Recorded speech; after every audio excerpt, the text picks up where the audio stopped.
Pierre Poilievre is likely going to be Canada's next Prime Minister if the polls hold, such as they are. It seems like the Conservative leader is on his way to a supermajority in the next federal election. He's made a lot of promises. He's made a number of commitments. But one of the things that he talks about over and over again is defunding the CBC. Hello, I'm Adrienne Batra. With me are Brian Lilley and Lorrie Goldstein. Brian, I'm going to come to you first because in a lengthy sit-down interview you just had with Pierre Poilievre, the Conservative leader, he talked about a number of broad, long-ranging issues, particularly the tariffs. Canada will never be the 51st state, that he is all about Canada first. We need a strong, smart leader to stand up against these tariffs. But the one thing that comes up over and over again is the defunding of CBC. I want to just show what he said with respect to that. My commitment has been the same since I first said it at my very first leadership rally in Regina. I said, we will defund the CBC to save $1 billion. That was my commitment then. It's my commitment now. There are many people that want to believe that this is just red meat for his base, that this is bluster. He's not actually going to do it. But that doesn't seem to be the case at all, Brian. No, I mean, as you heard, like I put to him, and I've known Pierre 20 years now, and I said to him, look, this is the most popular thing that you get cheers for at your rallies, but people still think you're not going to do it. And so I asked him, and you heard, yes, I'm going to do it. Well, how fast? Very fast.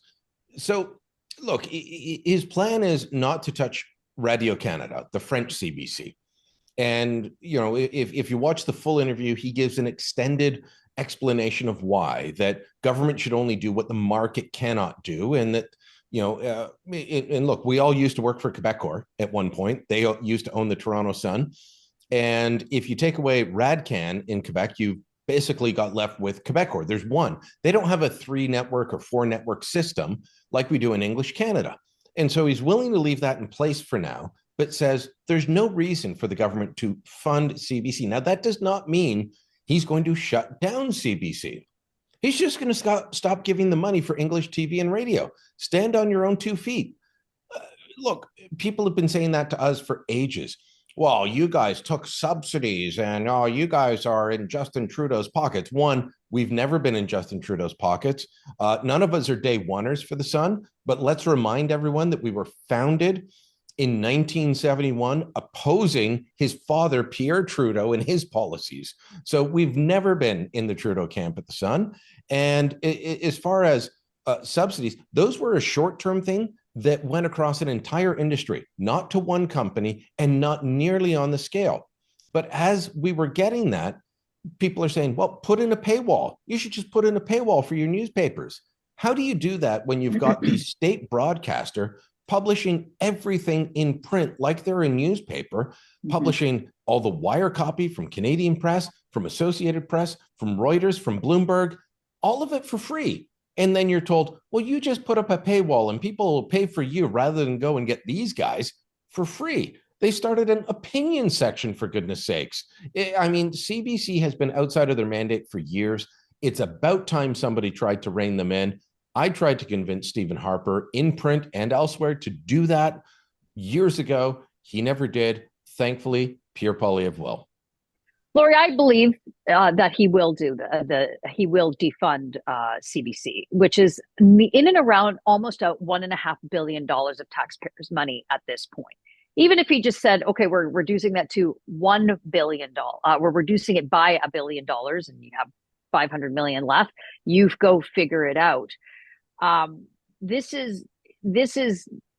It will shut down big elements of CBC because they've never had to worry about competition before. They've never had to worry about funding sources before.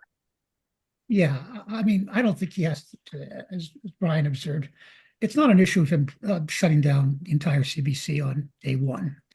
But the example I would use that's similar was Trump in his first go round as president. He's going to build a wall.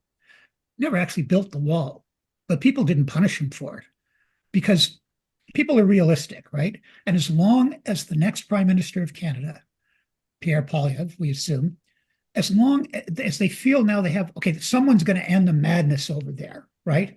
We're not going to have these executives getting bonuses for losing our money, right? We are going to make sure that our coverage is fair and balanced. That's a subjective term, but I think as long as Poilievre sends the right signals once he's elected, that's going to satisfy the public.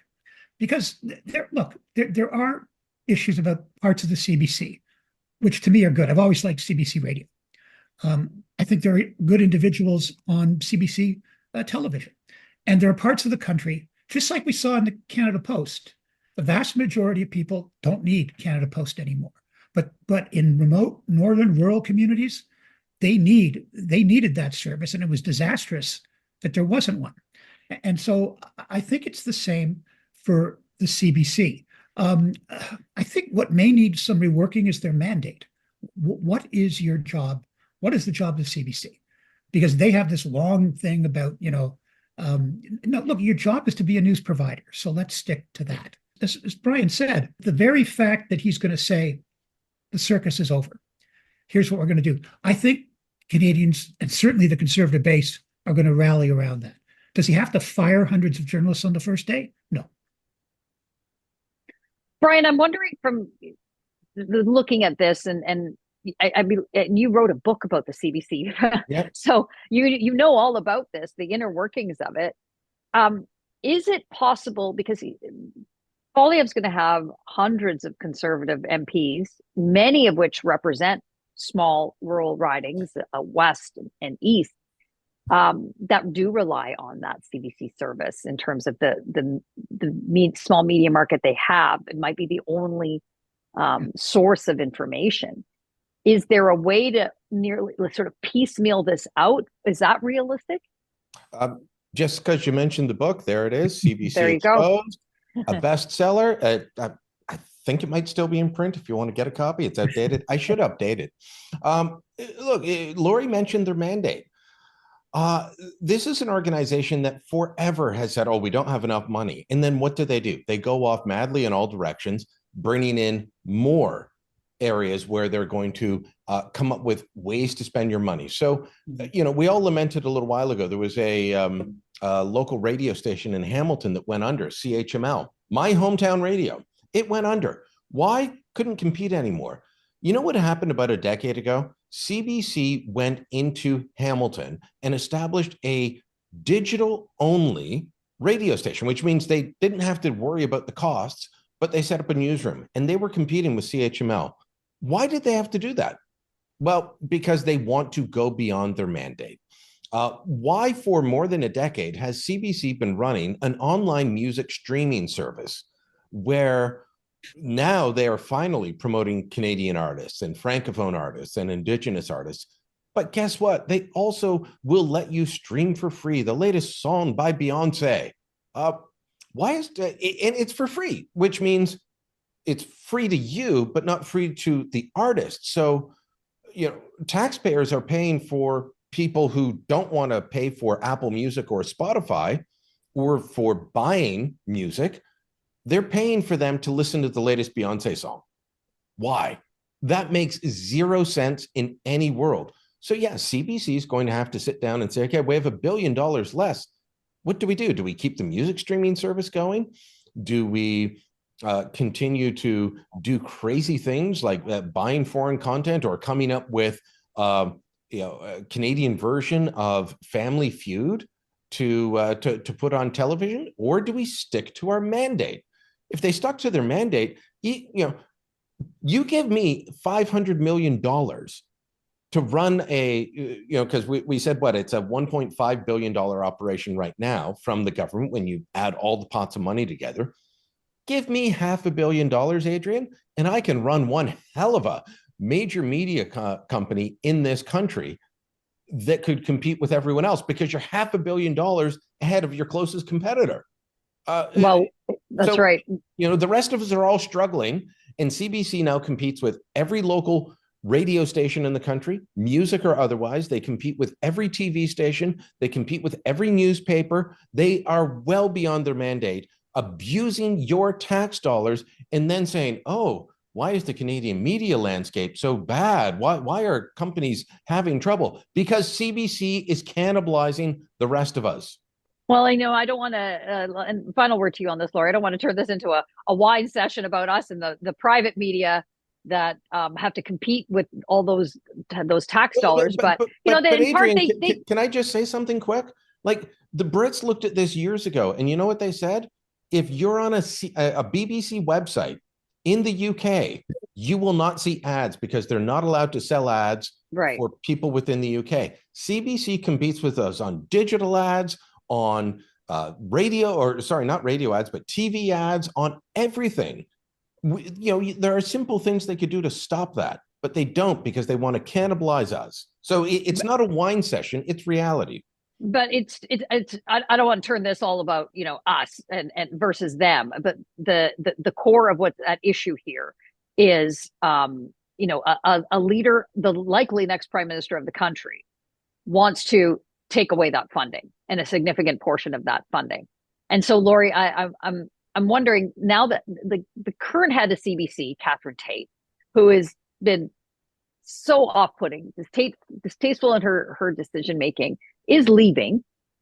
Does it make any difference who is in charge? Because as Brian has said, and you have said, if CBC was to just go back to its core mandate and realign itself in that regard, back in the days of Knowlton Nash, for goodness sake, does that matter to Poilievre, or is this just it sounds like it's just a done deal based on what he said to Brian? Yeah, no, I think a new commissioner would be significant because they're in the news.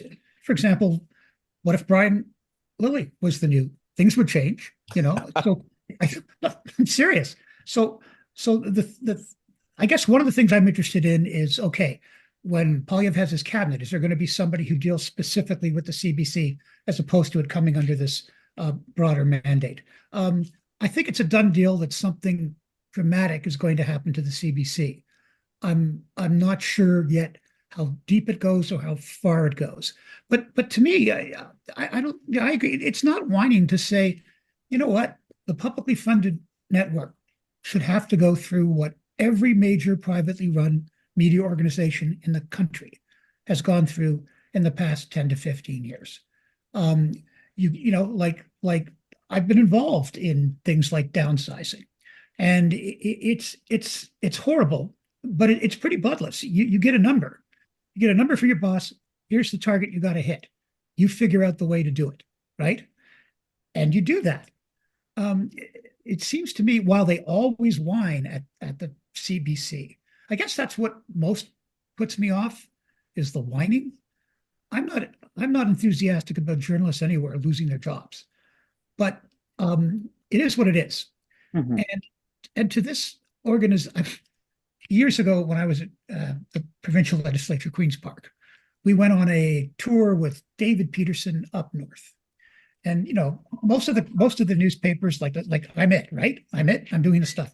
The CBC had like a reporter, a television, with 4 people, and like we're watching Peterson debark from the plane, and he sort of stumbles.